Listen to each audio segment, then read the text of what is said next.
diterima, melanjutkan kegiatan dengan tetap direkam, diterima. Oke, sudah masuk. Terima kasih Bapak Ibu. Sambil menunggu yang di YouTube bisa masuk, ini sedang proses. Pak Gunawan Wibisono masuk di YouTube dan di sini ya. Boleh salah satu Pak Gunawan atau Pak Gunawan yang lain ini. Mohon maaf, nih mikrofon Bapak Ibu kami kendalikan sebentar ya. Nanti kalau sesi diskusi kami hidupkan lagi.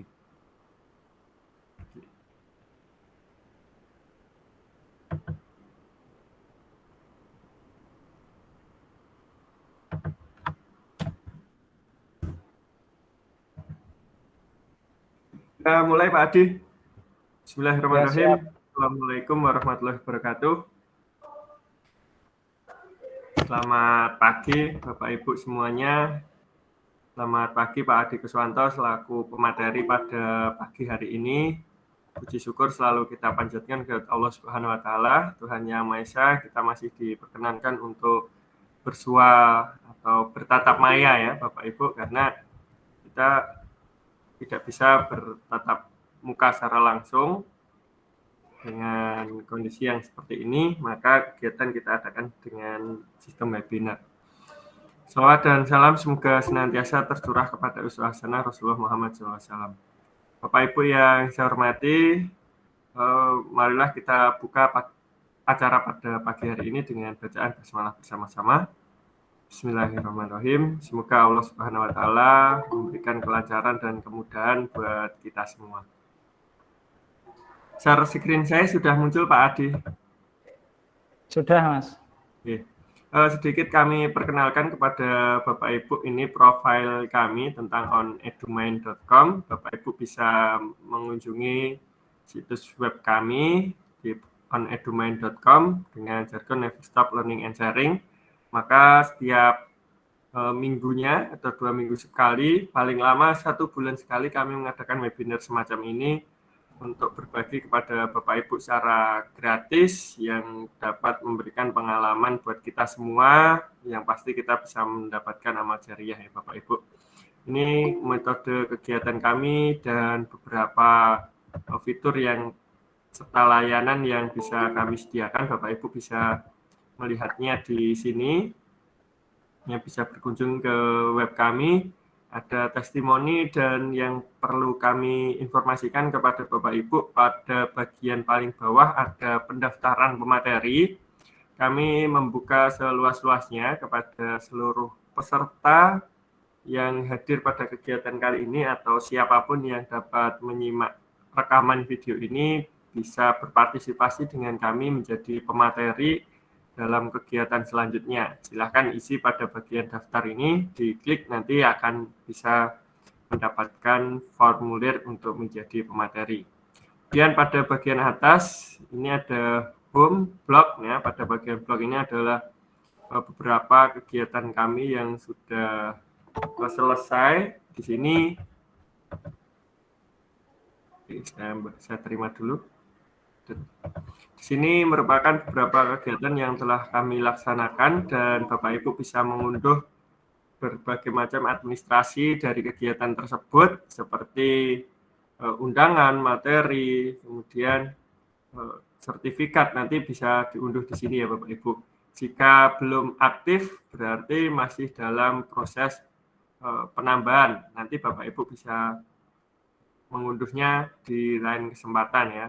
Atau mungkin ada beberapa yang memang khusus dikendalikan oleh pemateri, tapi sebagian besar sudah ada di sini. Nah, misalnya ini undangan, kemudian daftar peserta, materi, dan sertifikat bisa diunduh di sini, walaupun nanti secara khusus kami informasikan ke dalam grup di setiap kegiatannya.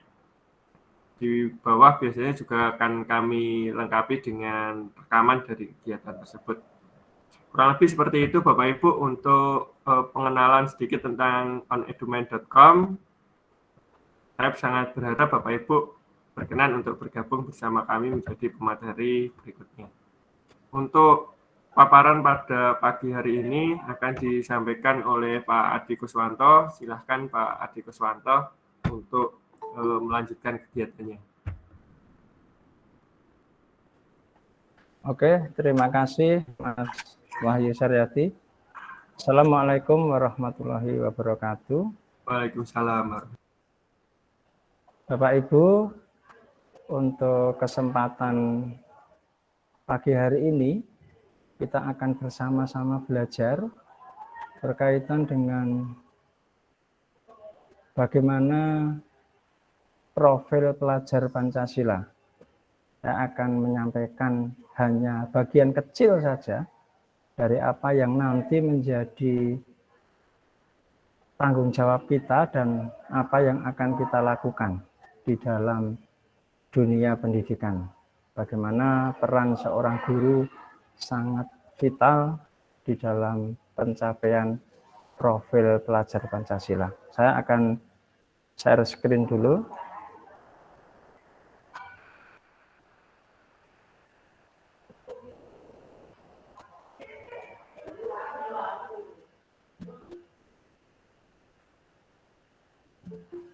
Screen saya sudah bisa masuk, Pak Mas Wahyu? Sudah kelihatan, Bapak. Oke. Oke, Bapak Ibu, langsung saja. Saya akan menyampaikan kaitan dengan profil pelajar Pancasila. Assalamualaikum warahmatullahi wabarakatuh. Shalom, damai sejahtera, Om Swastiastu, Namo Buddhaya, salam kebajikan, rahayu untuk kita semua di ruang virtual ini. Kesempatan 1 jam ke depan, kita akan coba menenangkan hati kita, fokus untuk kita belajar, hadirkan rasa ingin tahu, rasa syukur, dan kebijaksanaan. Dalam 1 jam ke depan kita akan belajar bersama-sama. Perkenalkan, nama saya Adi Koswanto, Sarjana Pendidikan. Saya guru bimbingan dan konseling di SMP Negeri 1 Weru, Kabupaten Sukoharjo, Jawa Tengah. Dari materi ini, kita akan bersama-sama memahami bagaimana emosi dan cara kerja otak dalam menumbuhkan nilai-nilai dan karakter. Yang kedua adalah memahami bahwa profil pelajar Pancasila dan peran nilai guru itu ditumbuhkan lewat keteladanan serta pembiasaan yang konsisten dan sistemik. Ini harapan dari setelah kita belajar bersama-sama 1 jam ke depan kaitan dengan materi ini. Untuk melihat profil pelajar Pancasila, maka tidak bisa terlepas dari guru atau kita sebagai guru. Tujuan dalam pendidikan, maksud pendidikan itu adalah menuntun segala kekuatan kodrat yang ada pada anak-anak peserta didik agar mereka dapat mencapai keselamatan dan kebahagiaan yang setinggi-tingginya baik sebagai manusia maupun anggota masyarakat, sebagai manusia atau sebagai pribadi maupun sebagai anggota masyarakat.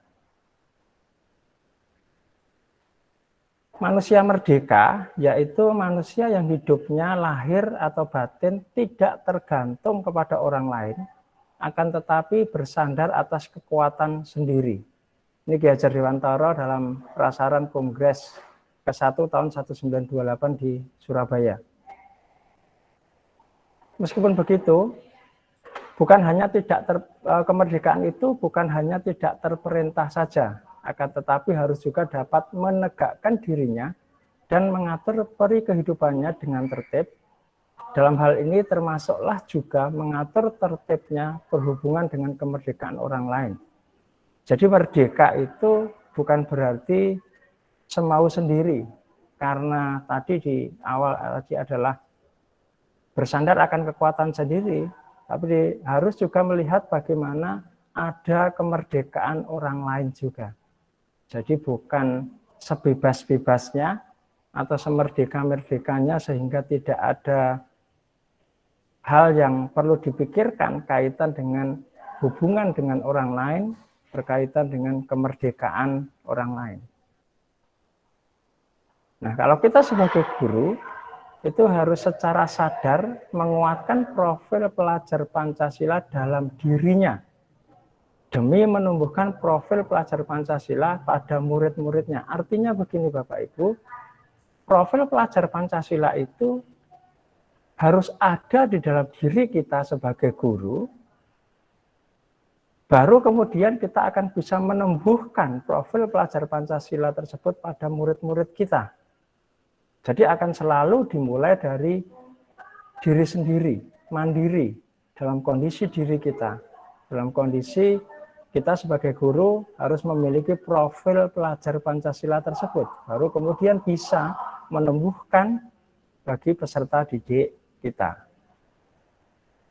Ini Bapak Ibu, profil pelajar Pancasila. Nanti akan kita bahas di belakang.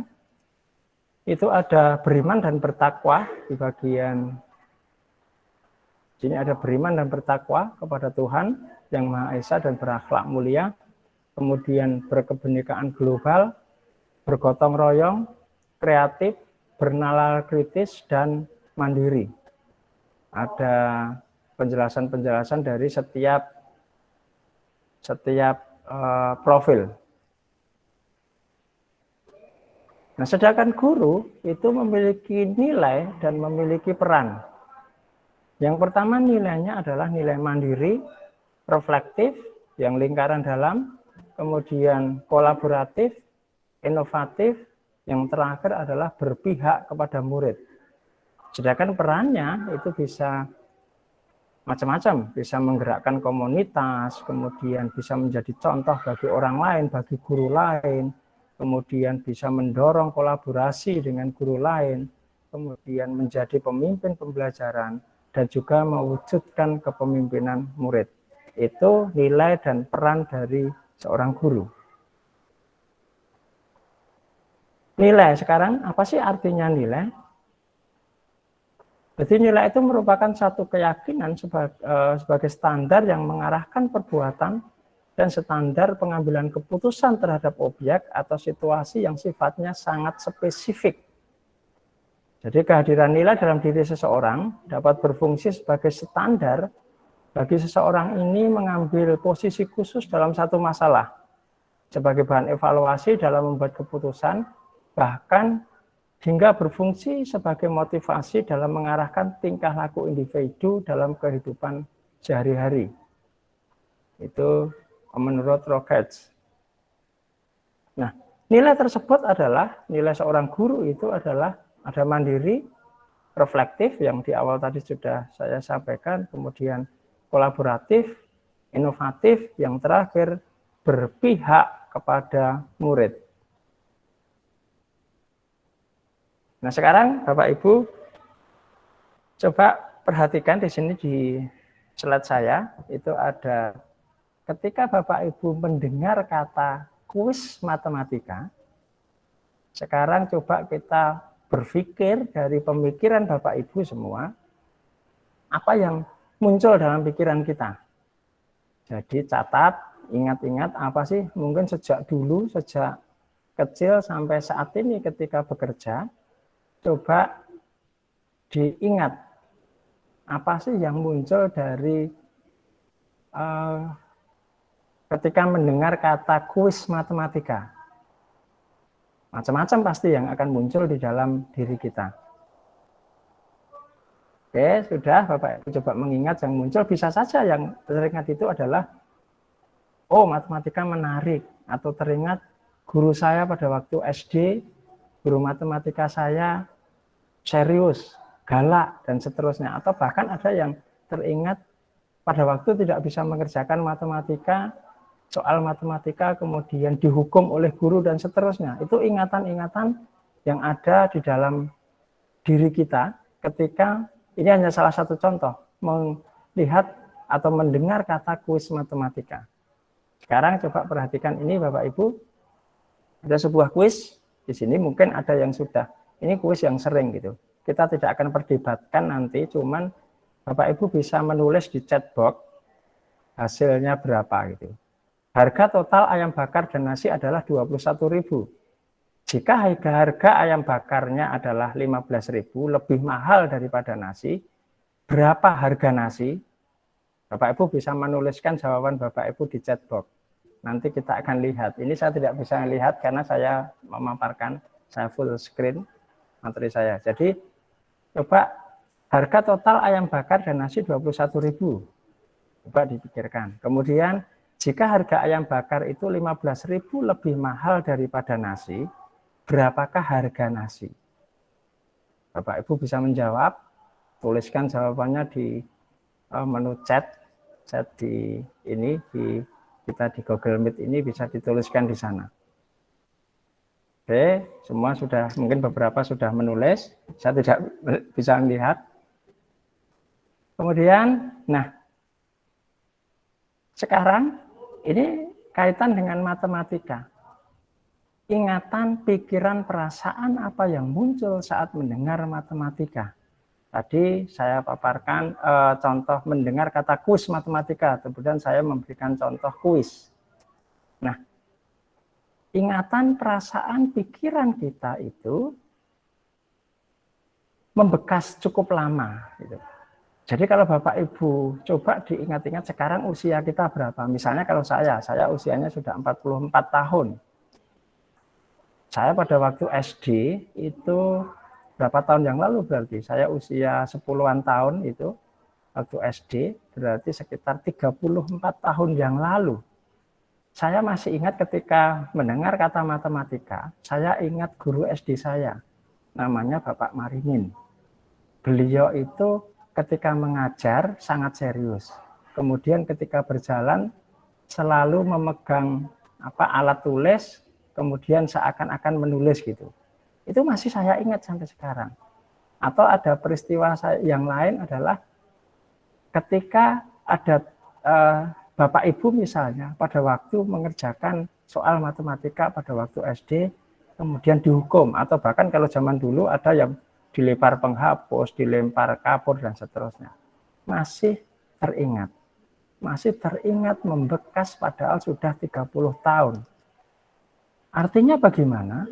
Apa yang dibentuk kita pada waktu pendidikan kita di dasar, pada waktu kita dulu sekolah, pada waktu di SD, itu ternyata memberikan satu dampak atau satu momen-momen penting di dalam hidup kita yang itu tidak bisa lupa. Nah, kalau momen-momen tersebut adalah momen-momen atau peristiwa-peristiwa yang membuat seseorang itu menjadi pribadi yang semakin dewasa, memiliki profil, memiliki karakter yang semakin bagus, oh luar biasa pendidikan kita.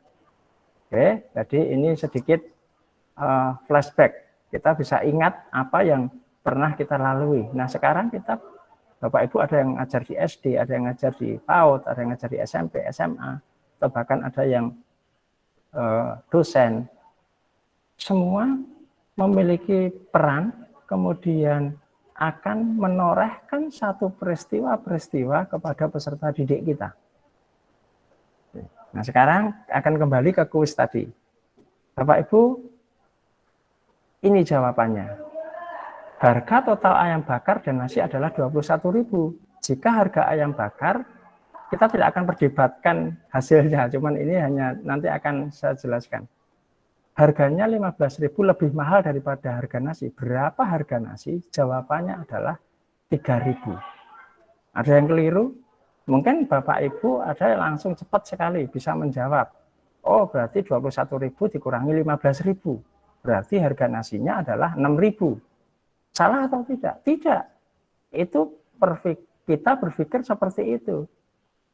Karena harganya 21.000, nasinya itu harga ayam bakarnya lebih mahal 15.000, berarti tinggal dikurangi saja 21.000 dikurangi 15.000, hasilnya 6.000. Tapi ternyata jawabannya adalah 3.000. Ada yang keliru hitung?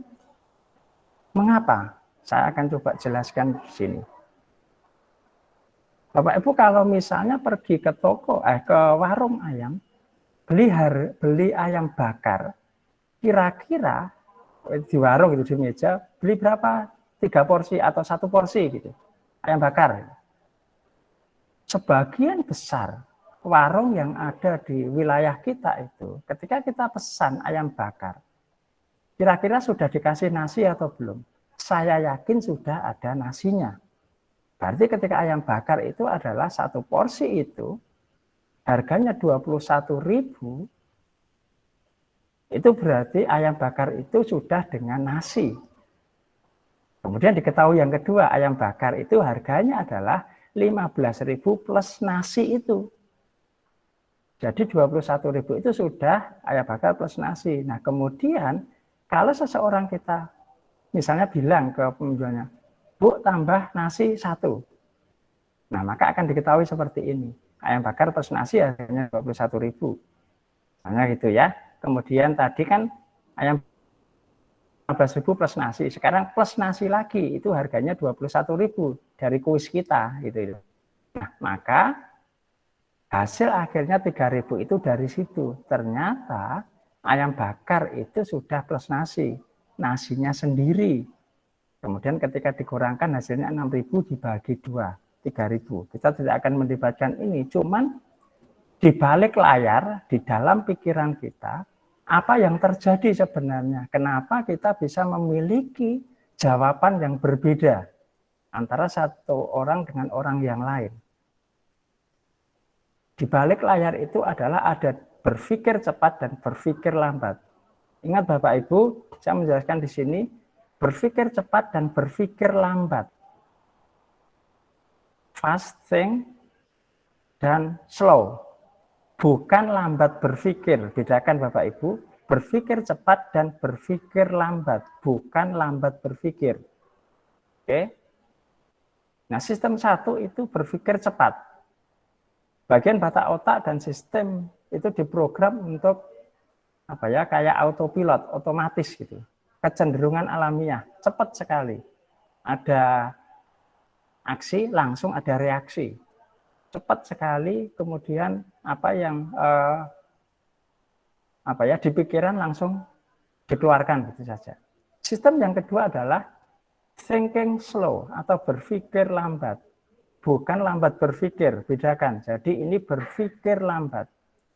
Bagian otak luhur kita untuk berpikir strategis, kreatif, metakognitif kita, itu merupakan kekuatan yang juga sekaligus merupakan masalah. Kenapa? Karena ketika kita menggunakan sistem kedua atau thinking slow ini, maka akan memakan banyak energi sebenarnya. Jadi ada aksi, reaksi, baru respon. Jadi ketika ada aksi, tidak langsung reaksinya ini keluar, gitu. Tapi baru ada proses, kemudian ada respon. Nah, contoh kuis tadi hanya sebagian kecil dari ketika kita berpikir cepat dan berpikir lambat. Saya ulangi, pokoknya bukan lambat berpikir, ya. Jadi berpikir lambat. Jadi menggunakan hal yang lain ketika akan merespon. Jadi punya pemikiran yang lain, pertimbangan yang lain, sehingga ada mungkin muncul saat perbedaan antara hasil dari berpikir cepat ini dengan berpikir lambat. Nah, kita akan coba belajar bagaimana nanti membentuk profil pelajar Pancasila itu dengan seorang guru yang membiasakan diri mencoba dengan thinking slow. Thinking slow itu bukan lambat berpikir, artinya responnya bisa cepat, tetapi proses di balik layarnya, di dalam pemikiran kita, di dalam otak kita itu sudah melewati proses yang thinking slow ini. Kemudian baru muncul respon. Oke, jadi bagaimana memanfaatkan sistem 2? Bagaimana membiasakan thinking slow atau berpikir lambat? Yang pertama adalah fokus ke sisi positif. Yang pertama, fokus ke sisi positif. Otak diprogram untuk kadang-kadang mengklasifikasikan situasi itu menjadi ancaman. Ada ancaman atau aman gitu. Hanya dibagi 2 itu. Ini ancaman atau aman gitu. Kemudian insting bereaksi lebih cepat, mengklasifikasikan ancaman dibanding menganalisis apa itu benar adalah ancaman gitu. Itu naluri. Jadi berpikir ancaman, kemudian ada ancaman gitu. Kita menganalisis itu kadang-kadang tidak langsung memutuskan, oh ini ancaman gitu. Kemudian berpikir negatif itu kadang-kadang menjadi naluri yang alami. Jadi seandainya ada 5 hal positif, kemudian ada 1 hal negatif, maka yang lebih mudah membekas di dalam diri seseorang atau di dalam kita itu justru kadang-kadang hal yang negatif. Maka kita harus bergeser ke sisi yang positif. Jadi membiasakan diri untuk berpikir yang positif. Itu acuan yang pertama. Contoh, ini ada contoh, nggih. Bapak Ibu ini sudah sering di medsos ini pernah di-share juga kalau nggak salah. Ini ada satu soal gini. Ibu membeli 3 telur. Ibu akan membuat kue. Apa yang harus dilakukan ibu agar telur tidak habis? Nah, ternyata siswa tersebut menjawab, ya tidak usah bikin kue. Pertanyaannya aneh. Gitu. Sekilas kalau kita menggunakan thinking fast kita atau berpikir cepat kita, wah anak ini kurang ajar atau bagaimana gitu. Tetapi kalau kita mencoba menggunakan thinking slow kita, maka oh jangan-jangan ini ada soal yang multitafsir atau ini tidak logis atau bagaimana gitu. Nah, kita mencoba berpikir lebih dalam menganalisa kenapa anak tersebut bisa menjawab ini. Mungkin dia punya latar belakang apa? Oh, kalau membuat kue, telurnya berapa biasanya? Kemudian ya itu, telurnya dipakai semua gitu untuk bikin telur. Kalau agar tidak habis, telurnya ya biarkan saja, nggak usah bikin kue kan gitu. Anak tersebut tidak salah, dia punya analisanya, pola pikirnya sendiri. Kemudian contoh yang kedua. Wah, jelas atau enggak ya? Ini hanya satu contoh, ada satu soal, istilah jawaban dengan tepat. Wah, ini anak dijawab gitu. Jawabnya wah diorak-orak pakai gambar dan seterusnya. Mungkin kita sebagai guru emosi. Nah, bahkan dikasih nilai 0 besar, masih dikasih catatan pakai ballpoint merah. Kebanyakan menghayal kamu. Oke, Bapak Ibu.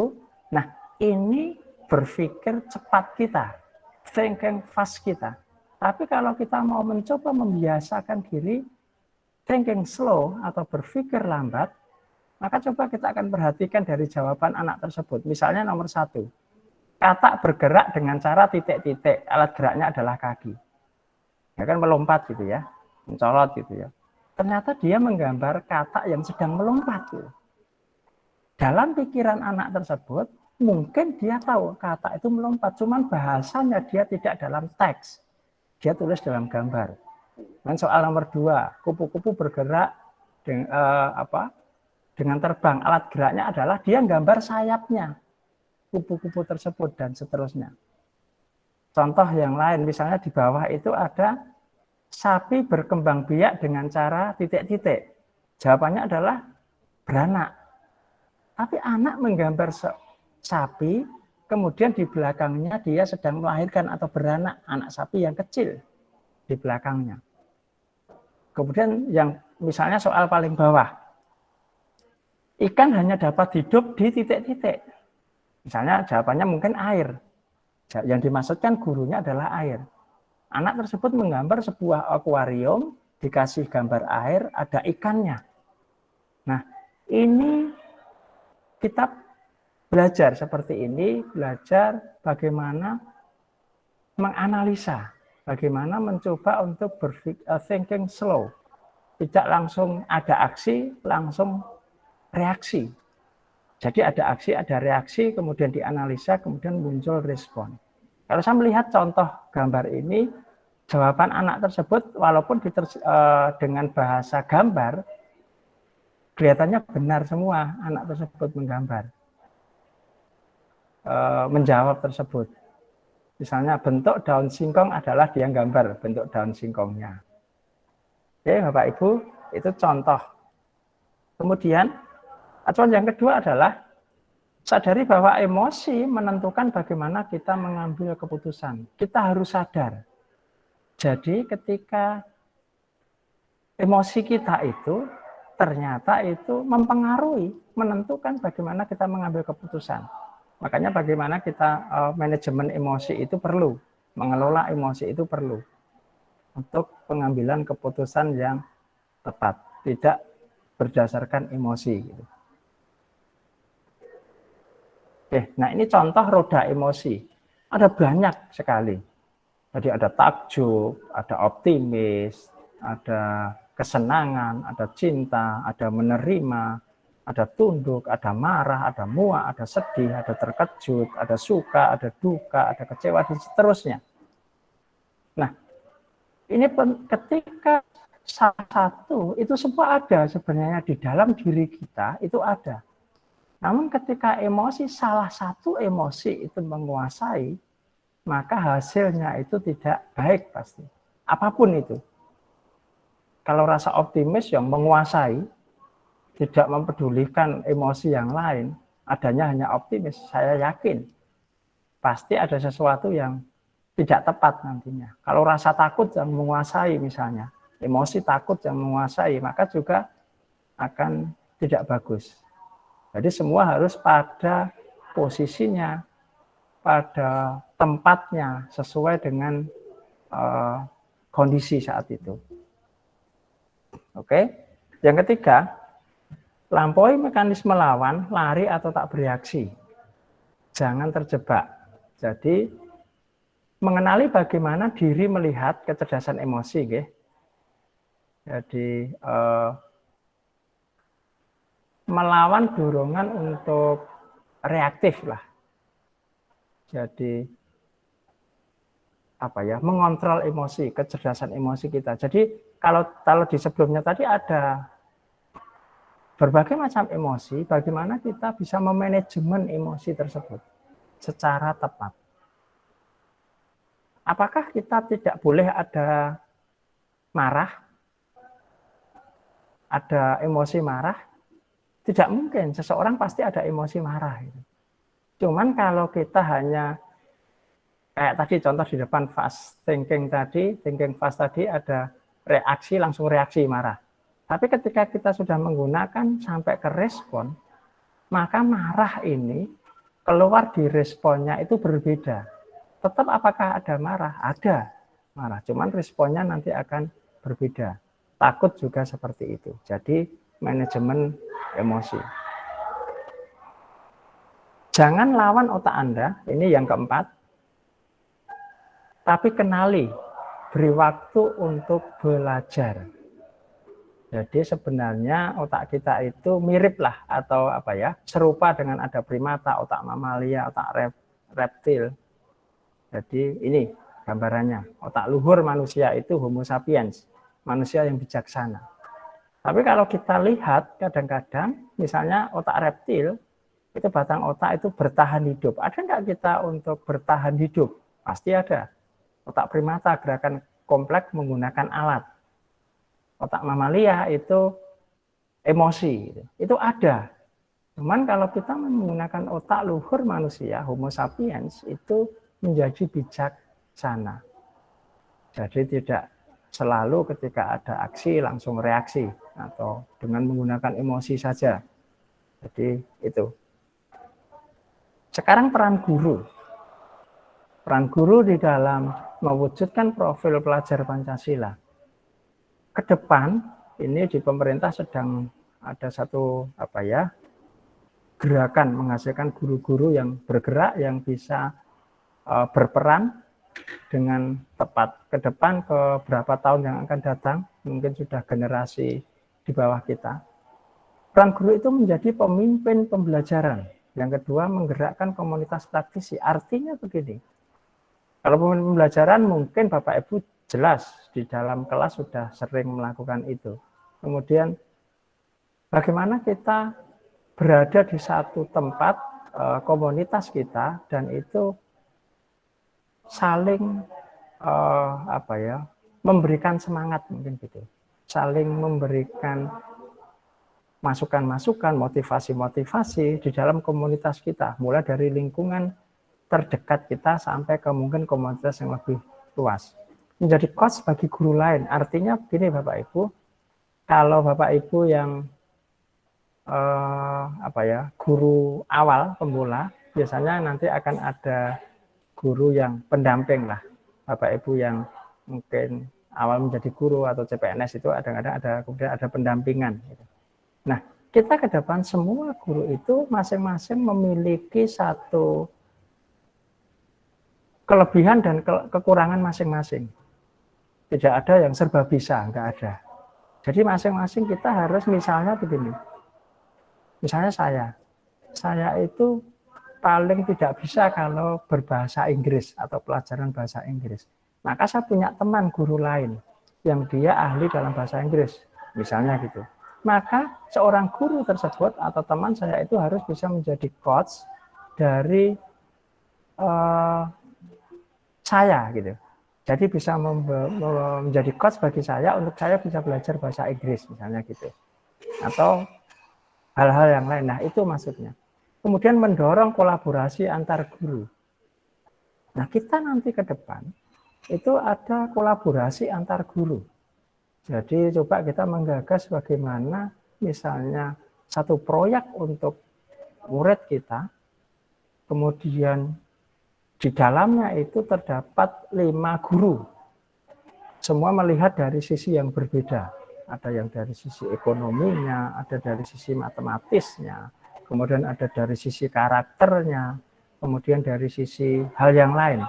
Kita berkolaborasi, kemudian membentuk misalnya proyek untuk peserta didik kita. Kemudian yang terakhir adalah mewujudkan kepemimpinan murid. Jadi akan mewujudkan kepemimpinan murid peserta didik kita. Oke, tadi di awal sudah. Nah, ini yang akan dicapai dengan kita menggunakan peran tadi, peran sebagai guru tadi, maka diharapkan profil pelajar Pancasila ini akan muncul. Jadi beriman dan bertakwa, itu ada akhlak beragama, akhlak pribadi, akhlak kepada manusia, akhlak kepada alam, dan akhlak negara. Kemudian berkebinekaan global. Itu poin-poinnya adalah mengenal dan menghargai budaya, komunikasi antar budaya, refleksi tanggung jawab terhadap pengalaman kebinekaan, berkeadilan sosial. Kemudian bergotong royong, ada kolaborasi, ada kepedulian. Jadi profil yang ada ini harus ada dulu di dalam diri kita seorang guru. Baru kemudian kita bisa membawa peserta didik atau siswa itu misalnya bergotong royong. Bagaimana kita bisa mengajarkan atau membawa siswa real bergotong royong kalau kita sendiri tidak bisa berkolaborasi, tidak ada rasa peduli dengan orang lain. Kreatif misalnya.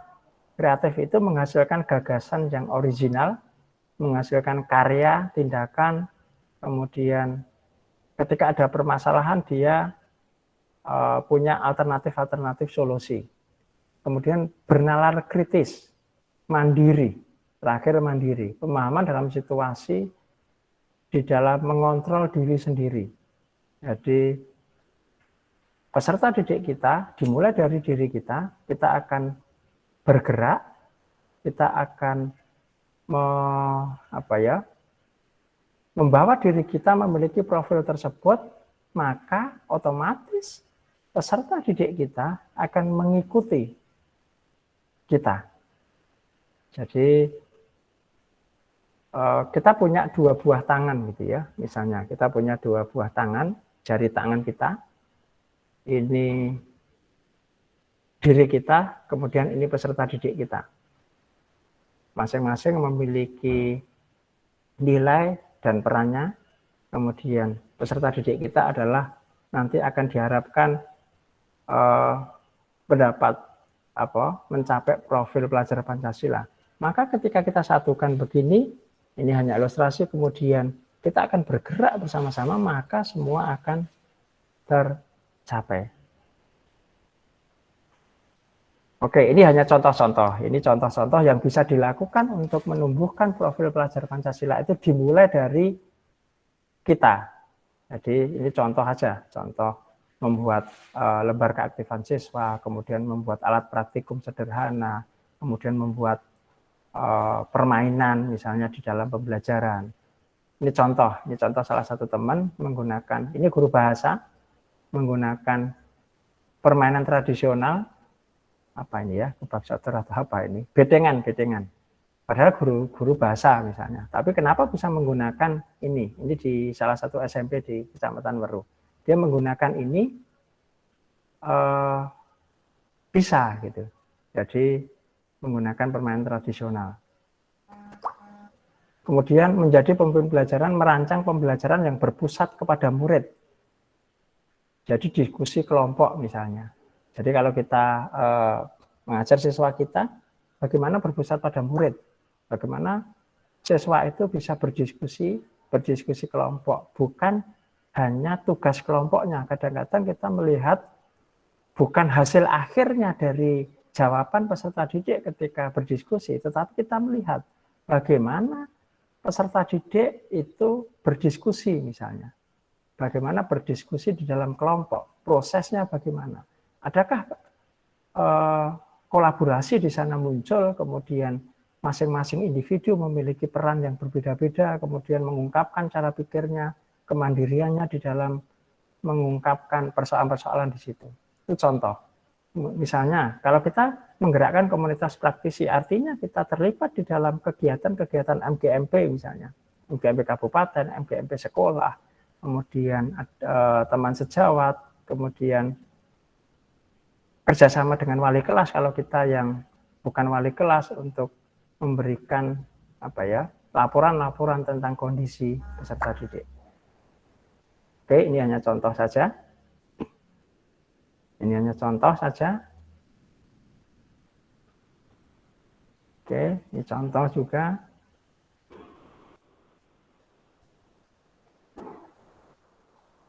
Mendorong kolaborasi antar guru. Bapak Ibu yang kita terlibat di dalam atau berada dalam pendidikan, kita tahu betul bagaimana kalau tidak ada kolaborasi dalam satu sekolah, dalam satu lingkungan begitu, bagaimana susahnya membentuk atau taruhlah mendidik murid kita, mendidik peserta didik kita. Tapi ketika kita bersama-sama antar guru itu saling berkolaborasi, bersama-sama guyup seperti itu, maka ini akan mudah. Profil pelajar Pancasila ketika guru-guru sudah mengenali, kemudian kita sendiri sudah ada profil tersebut, kita bersama-sama berkolaborasi, maka akan bisa tercapai. Mewujudkan kepemimpinan murid, kadang-kadang kita bisa melibatkan murid di dalam kepengurusan di kelas. Kemudian siswa dikasih tugas untuk membuat video pembelajaran secara kelompok. Kemudian kegiatan-kegiatan yang lain, siswa dilibatkan di dalam kepemimpinannya. Oke. Terima kasih. Demikian Bapak Ibu yang bisa saya sampaikan berkaitan dengan sedikit mungkin hanya gambaran saja. Bagaimana kita di dalam dunia pendidikan ini, kita sebagai guru, bagaimana kita akan mewujudkan profil pelajar Pancasila tersebut dengan merdeka belajarnya. Gitu. Bagaimana kita menggunakan apa yang ada di dalam diri kita, itu bisa membawa peserta didik kita, siswa kita, suatu saat mereka yang akan menggantikan kita, memimpin bangsa ini. Terima kasih Bapak Ibu, ini yang bisa saya sampaikan. Waktu saya kembalikan ke Pak Wahyu Saryadi. Monggo Mas Wahyu. Oke, terima kasih Pak Adi Kuswanto atas paparannya, menarik sekali. Banyak hal baru yang belum saya ketahui sebelumnya Pak Adi. Nah, termasuk bagaimana kita bisa melihat anak-anak kita itu berpikir lambat atau lambat berpikir tadi. Oke, kami persilahkan Bapak Ibu untuk bertanya secara langsung kepada Pak Adi Kuswanto yang melalui Room atau Google Room bisa raise hand, nanti gantian untuk menghidupkan mikrofonnya. Kemudian bagi Bapak Ibu yang ada di YouTube bisa menuliskan di kolom chat, ya, nanti akan kita berikan kesempatan untuk bertanya langsung ataupun saya bacakan. Oke, Pak Iwan Setiawan, silahkan dihidupkan mikrofonnya, Pak Iwan.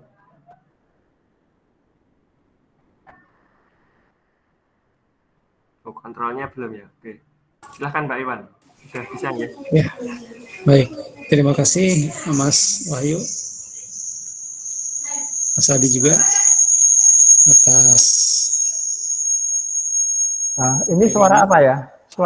Masih bengong. Bentar. Oke, sudah. Gimana? Kedengaran Mas? Sudah. Baik.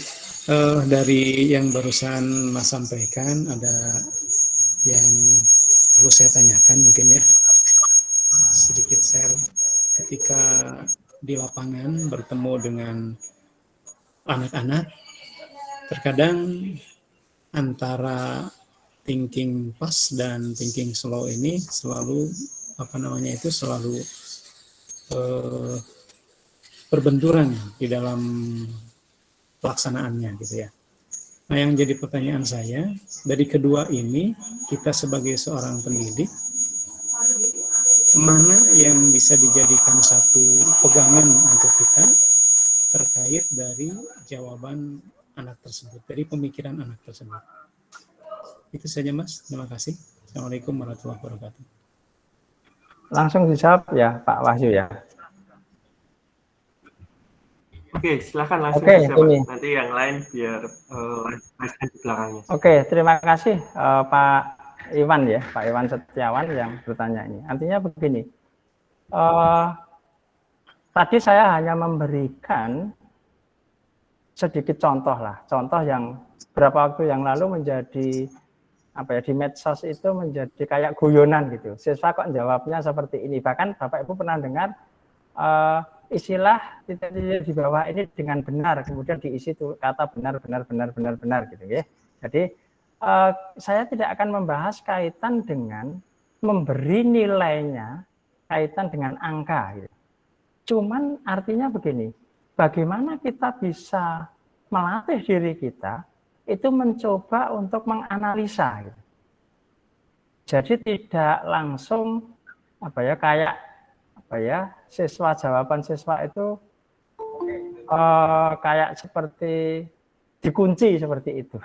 Jadi kalau secara nilai memang betul, nanti ini jawabannya harus kayak tadi saya memberi contoh, ini anak ini jawabannya itu digambar, padahal yang dimaksudkan gurunya adalah ditulis di teks. Nah, kalau kita kemudian merespon seperti yang saya contohkan tadi, dikasih nilai 0 besar, kemudian dikasih tulisan banyak menghayal. Itu. Misalnya, saya beri contoh begini, siswa kita itu tidak bisa kita perlakukan secara sama rata. Peserta didik kita tidak bisa kita perlakukan secara sama rata. Setiap orang itu adalah satu pribadi yang spesial, satu pribadi yang istimewa. Jadi kita mungkin siswa A dan siswa B itu bisa memperlakukan pendekatannya yang berbeda. Gitu. Oh misalnya tadi saya memberi contoh tadi, kemudian ketika diajak bicara kita tanya kata itu berjalannya bagaimana? Ya meloncat Pak, loh ternyata dia bisa jawab, dia ngerti. Jadi dari sisi pengetahuan dia, pemahaman dia ngerti kalau jawabannya itu meloncat gitu, melompat gitu, mencolot gitu. Kemudian kenapa dia menggambar? Nah, seandainya kita kemudian bertanya ke anak itu, kemudian siswa itu menjawab, Pak, di soalnya itu tidak dikasih perintah, itu ditulis atau digambar itu jawabannya gitu. Misalnya gitu. Kan bisa saja kalau kita misalnya kalau masa pandemi ini kan ada yang misalnya ada yang via WA atau via apalah gitu, media apa. Jawabannya diketik atau pakai voice note atau pakai gambar misalnya. Kalau soalnya sendiri tidak jelas, anak bisa memiliki satu pemahaman atau cara pikir yang berbeda. Nah, maksud saya seperti itu. Jadi kita mencoba menganalisa. Kalau kita kembalikan kepada peserta didik kita, maka apalagi Bapak Ibu guru yang di kelas SD itu saya sangat salut sekali. Bahkan person to person itu atau siswa per siswa itu sangat mengenali. Kalau Bapak Ibu yang menjadi wali kelas juga seperti itu. Bisa mengenali satu persatu. Nah, artinya berarti kita harus memperlakukan siswa kita itu memang dia adalah pribadi yang istimewa, pribadi yang spesial, memiliki pola pikir, memiliki karakter, memiliki latar belakang keseluruhannya itu unik. Unik artinya unik itu spesial. Jadi berbeda. Maka ketika kita menemukan tersebut, hal itu maka kita akan bisa taruhlah mengatasi persoalan dengan siswa tersebut, kenapa dia jawab seperti itu, maka akan ada solusi. Oh, berarti ke depan soal saya ubah yang lebih jelas lagi misalnya. Ternyata anak tersebut sebenarnya bisa menulis, wong dia baca bisa kok. Dia bisa membaca juga itu. Membaca soalnya cuma jawabannya itu tidak teks tapi gambar itu. Mungkin itu yang dimaksudkan Pak Iwan atau bagaimana? Mungkin bisa kalau ada hal yang ingin ditanyakan lagi. Silakan Pak Iwan, mungkin ada tanggapan dari jawaban dari Pak Adi Kuswanto. Ya, sementara cukup Mas, makasih. Terima kasih Pak Iwan. Siap. Berikutnya ini ada pertanyaan di kolom chat room Pak Adi, bisa saya bantu bacakan dari Bu Ida Cantik Channel. Apa yang harus dilakukan manakala emosi kita sedang memuncak? Misalnya marah, agar kita tidak salah mengambil keputusan. Kemudian ada lagi dari Pak Rukun Udin, sulit untuk mengajak berkolaborasi. Bagaimana cara membangun kolaborasi ketika budaya kolaborasi tidak berjalan? Ya, mungkin ini kolaborasi antar guru ya Pak, seperti yang disampaikan Pak Adi tadi. Monggo Pak Adi. Oke, saya jawab dulu yang pertama dari Bu Ida. Apa yang dilakukan ketika misalnya ada, ini kaitan dengan peserta didik misalnya. Emosi, ada mungkin siswa itu memang melakukan satu hal yang misalnya kita anggap salah gitu. Sudah sangat emosi. Nah, tadi ada dua sistem. Sistem yang pertama adalah thinking fast atau berpikir cepat. Kemudian yang kedua adalah thinking slow atau berpikir lambat. Bukan lambat berpikir. Ya. Nanti sama-sama pengambilan keputusan itu kalau diambil dari sisi waktu mungkin bisa sama waktunya kalau kita sudah berlatih itu. Sama-sama bisa ambil keputusan dalam waktu 5 menit misalnya, sama. Nah, cuman bedanya kalau yang pertama tadi ada aksi langsung bereaksi, marah, langsung keluar misalnya semacam kayak refleks lah seperti itu. Marah mungkin dengan kata-kata atau dengan sikap atau dengan apalah yang sampai akhirnya itu tampak, jelas tampak sekali kalau dia marah gitu. Nah, tapi ketika kita menggunakan sistem yang kedua, kita menganalisa. Misalnya ada persoalan siswa. Siswa tidak, misalnya saja, mengerjakan tugas selalu terlambat. Atau siswa masuk sekolah, Pak Wahyu suaranya gembrunggung apa ini? Oke, oh, iya. Jadi dari tempat saya Pak ada motor lewat. Oke. Jadi pulang kalau kemudian kita menggunakan yang thinking slow tadi, anak misalnya anak terlambat, sering terlambat gitu. Sering terlambat, selalu masuk ke sekolah terlambat. Wis waline wis mungkin sudah kita marah gitu ya. Nah, kalau ketika menggunakan belajar itu kita akan selalu mencoba menganalisa mengapa dia terlambat. Kadang-kadang reaksi kita anak beralasan langsung kita reaksi. Ada aksi anak itu beralasan, kita, wah kowe beralasan tok gitu. Kamu hanya alasan saja dan seterusnya. Ketika kemudian kita telusuri ada apa sih? Kenapa anak ini selalu terlambat? Hampir setiap hari misalnya. Dulu ada di salah satu siswa asuh teman gitu, jadi ada di sekolah saya di sini itu ada satu anak yang selalu terlambat, memang selalu terlambat. Pasti kalau sampai di sekolahan itu terlambat, pasti terlambat. Ternyata apa? Setelah ditelusuri, ternyata anak tersebut adalah dia nganter adiknya dulu ke sekolah setiap hari. Nganter adiknya dulu masuk sekolah. Bahkan beberapa kali itu jemput dulu pada waktu istirahat misalnya gitu. Nah itu kan contoh kita bisa menganalisa siswa kita itu person to person. Jadi perlakuannya berbeda. Pernah juga ada satu, misalnya gini, ada satu anak yang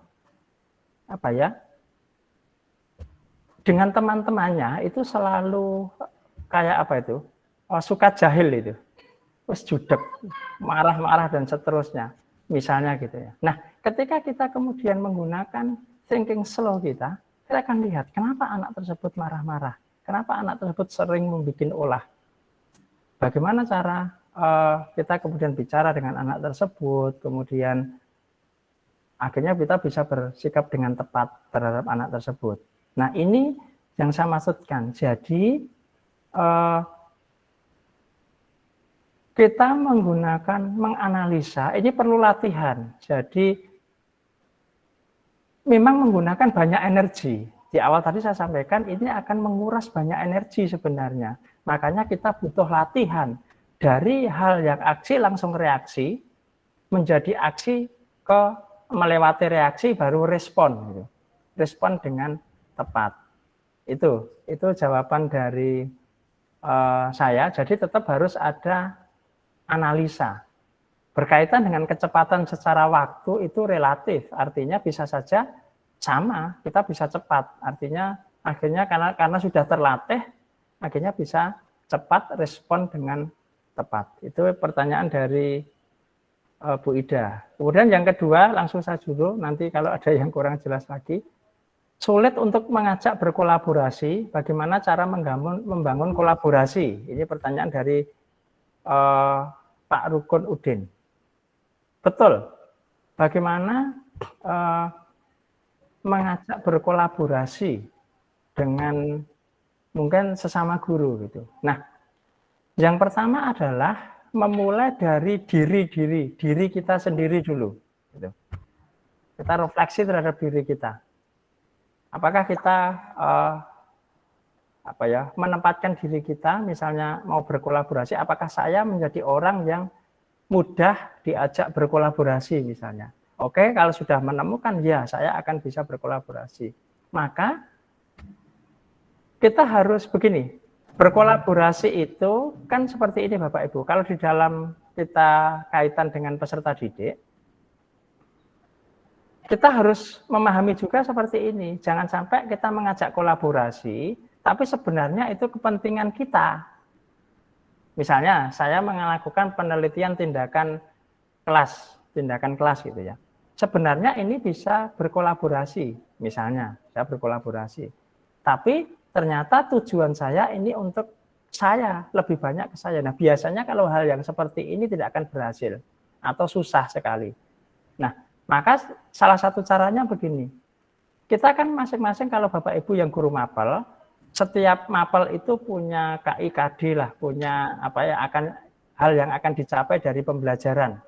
Nah, kemudian kita walaupun kita bukan mapel tersebut, kita coba membaca setiap mapel yang lain itu, kira-kira ada enggak ya yang kemudian bisa digunakan proyek bersama untuk berkolaborasi di dalam satu proyek terhadap peserta didik. Ketika menemukan itu, kemudian baru bicara kepada guru yang bersangkutan, bagaimana ya kita berkolaborasi. Nanti ada satu proyek, guru A, guru matematik akan menilai dari sisi matematiknya. Dia juga terlibat membuat soalnya, membuat apa gitu ya. Kemudian ada guru prakaryanya, kemudian ada guru BK-nya melihat dari sisi mungkin bagaimana siswa dalam satu kelompok bekerja sama dan seterusnya. Nah, menurut saya seperti itu. Memang tidak mudah untuk kita berkolaborasi. Apalagi satu proyek. Memang saya belum pernah itu yang proyek bersama gitu loh. Belum pernah juga. Ini sedang dalam satu gagasan ke depan untuk bisa mengajak teman-teman guru ini memang betul-betul berkolaborasi. Jadi kalau misalnya sudah ada misalnya PTM ya, sudah ada tatap muka itu kan belum pernah ada satu waktu misalnya jam pertama sampai jam kelima itu diajar oleh 4 guru gitu. Jam pertama sampai jam kelima berkolaborasi di dalam kelas, kemudian dengan materi yang kolaborasi, misalnya begitu. Nah, kalau tadi sudah menemukan hal-hal yang akan dicapai terjadi kesamaan, saya pikir kolaborasi itu akan bisa tercapai. Itu jawaban saya, Pak Wahyu Saryadi. Mungkin. Ya. Terima kasih Pak Adi. Mungkin ada tanggapan dari penanya, baik dari Pak Rukun maupun Bu Ida, dari jawaban Pak Adi. Untuk saya sudah cukup itu Pak. Terima kasih Bu Ida. Kemudian dari Pak Rukun mungkin ada tanggapan. Berikutnya dari Bu Yuni Uci. Nah, ini pertanyaan terakhir Pak Adi, mengingat waktu sudah semakin siang dan kita akan lanjut kegiatan berikutnya. Sebagai guru SMP yang menghadapi pembelajaran PTM terbatas sekarang ini, anak-anak SMP masih berperilaku seperti anak SMP. Mungkin ini maksudnya seperti anak SD gitu ya Pak. Ya, anak SMP yang masih berperilaku seperti anak SD. Bagaimana strategi membimbing peserta didik agar beradaptasi cepat dari karakter yang masih anak-anak SD menuju anak-anak SMP dengan baik? Monggo silahkan Pak Adi. Oke, saya akan langsung jawab. Jadi jangankan ini, maksudnya PTM terbatas gitu. Pada waktu kita sudah PTM artinya full dulu, beberapa waktu kita ngajar siswa sudah ketemu. Belum corona. Ya, itu pun sama, memang dialami sama. Jadi ada masa-masa mungkin berperilaku seperti anak SD lah gitu. Nah, sebenarnya begini Bapak Ibu, kadang-kadang berfokus kepada ada motor ya Mas Wahyu. Iya Pak. Oh ya. Sebenarnya begini, jadi pada waktu kita memiliki satu pandangan anak-anak masih berperilaku seperti anak SD, itu kenapa bisa terjadi? Karena kita sudah berpikir anak SMP itu yang seperti ini gitu. Jadi anak SMP, kalau kamu sudah SMP harus seperti A, B, C, D dan seterusnya, bahkan dituntut mungkin setingkat lebih tinggi dari kondisi anak misalnya gitu. Jadi kita bisa, oh ternyata wah kok seperti SD gitu. Nah, yang harus dilakukan adalah kita memang berangkat berfokus kepada peserta didik. Mungkin bahasa Bu Yuni tadi bisa enggak kayak dipercepat gitu ya. Jadi gambarannya seperti ini Bapak Ibu. Kalau di filosofi Ki Hajar Dewantara itu berbeda dengan beberapa filosofi orang luar ya, kayak misalnya anak atau itu seperti kertas kosong yang ditulisi itu kan luar. Tapi kalau Ki Hajar Dewantara itu tidak seperti itu. Dia salah satu kata yang sangat menarik dari Ki Hajar Dewantara itu seperti ini Bapak Ibu. Jangan pernah mengharapkan, misalnya diumpamakan satu pohon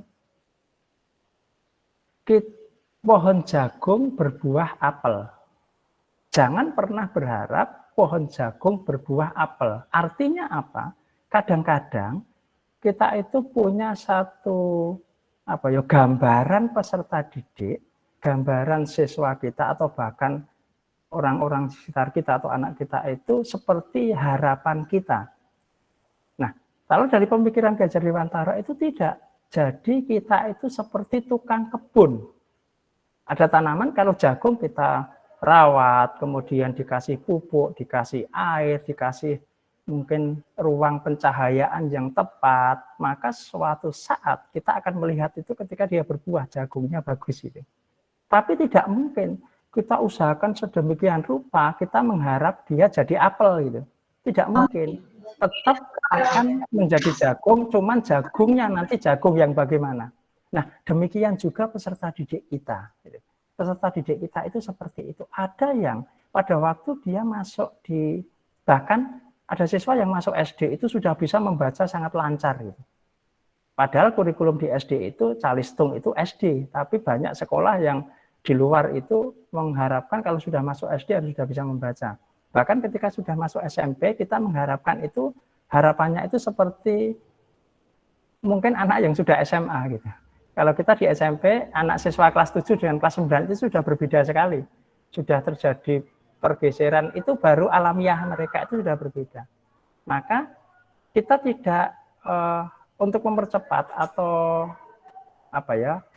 mempercepat anggapan Bu Yuli tadi mungkin kedewasaan seperti anak yang SMP itu ya melihat dulu dari peserta didiknya ini. Kalau dia memang misalnya kita kayak tadi, kayak misalnya pohon jagung tadi ya, wah ternyata di sini ini masih banyak sekali misalnya di sekitarnya itu tanahnya belum gembur, kemudian ketika dipupuk kena air pupuknya langsung hilang, maka kita harus mengganti tanahnya menjadi tanah yang subur, kita kasih pupuk dan seterusnya. Maka setiap person to person itu berbeda. Oke, begitu jawaban saya, Pak Wahyu. Mungkin bisa menjawab. Seperti itu Bu Yuni Uci, mungkin ada tambahan atau tanggapan dari panjenengan. Silakan Bu Yuni. Oke, terima kasih waktunya. Berarti gini nggih Pak, kita tetap ikuti alurnya saja, begitu Pak. Tapi kita dengan syarat mengikuti tetap memperbaiki kondisi yang ada di sekitar kita, termasuk guru, saya sebagai pribadi guru, gitu nggih Pak nggih. Terima kasih. Iya, betul Bu Yuni. Jadi memang bukan berarti, jadi memang kita itu kan siswa kita kan banyak. Jadi kadang-kadang ada saatnya kita, misalnya apalagi ada pertemuan di kelas itu, ada saatnya kita memang satu siswa misalnya, dia cara berpikirnya belum bisa mengikuti yang lain, mungkin dalam tanda kutip waktu itu ditinggal dulu, waktu itu. Tapi di kesempatan yang lain kita bisa person gitu ke siswa tersebut atau lewat media apa dan seterusnya. Artinya tetap kita harus mempertimbangkan, memperhatikan bagaimana di lingkungan di kelasnya, bagaimana di rumahnya juga itu. Jadi artinya betul, jadi tetap fokus kita adalah pada peserta didik kita. Dia adalah satu pribadi yang sudah punya di dalam dirinya itu kayak ilustrasinya Ki Hajar Dewantara itu, kalau dia jagung ya tetap nanti dia akan berbuah, tumbuhnya nanti juga dia akan menghasilkan jagung. Jangan pernah kita mengharapkan dia akan menghasilkan apel gitu. Jadi itu prinsip hal sederhana, filosofi sederhana tetapi sangat dalam artinya. Begitu Mas Agus, saya pikir yang bisa saya Mas Wahyu. Siap Pak Adi. Oke. Terima kasih Pak Adi untuk paparannya hari ini. Terima kasih kesediaan Pak Adi Kuswanto untuk menjadi pemateri pada pagi siang hari ini ya.